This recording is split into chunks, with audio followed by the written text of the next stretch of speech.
সম্মানিত জজ সাহেব, আমার মক্কেল বহুত কষ্ট করে কপালের গাম মাটিতে ফালিয়ে টেহারে টেহানা কয়ে একটা মুরগি কিনছাল।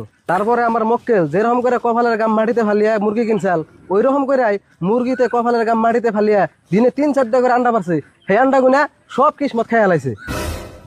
অবজেকশন ইউর অনার, মুরগিতে কোনদিন দিনে 3-4টা করে আন্ডা পারে? কথাটা তো ঠিকই, মুরগিতে তো আর দিনে 3-4টা করে রান্না পারার না। খালি 3-4টা করে আন্ডা নি, এই যে কইলো কপালের গাম মাটিতে পড়ে, মুরগি কোনদিন কপাল থাকে? সম্মানিত জজ সাহেব, আমার প্রতিপক্ষ দিল্লির উকিল মঞ্জুর সাহেব যে কইলো শাহজামালের মুরগিতে রেগুলার আন্ডা পারে। আমরা যে ভাত খাই, দিনে 3 বেলা ভাত খাই, তাও আমার ওখানে ভাত খাওয়া মিস যায়। যেরকম অফিস আদালত কোর্ট কাছারি সপ্তাহে 2 দিন বন্ধ থাকে, তাহলে একটা মুরগিতে কি হিসাবে রেগুলার আন্ডা পারে? Order order order. রাশিদুল্লাহ আর আরিফুল, তোমরা তো আগে উত্তেজিত হও না। আর মঞ্জুর, তুমি এটা কি কথা কইলা? মুরগির কপালের গাম মাটিতে পড়ে আর মুরগিতে রেগুলার আন্ডা পারে? সম্মানিত জজ সাহেব, শাহজামালের মুরগিতে আমার মক্কেলের ভিতরে 1 দিন আন্ডা পারছে, সেই আন্ডাটা আমার মক্কেলে দিয়ে দিছে। এখন শাহজামাল দাবি করতেছে শাহজামালের মুরগিতে আমার মক্কেলের ভিতরে রেগুলার আন্ডা পারছে।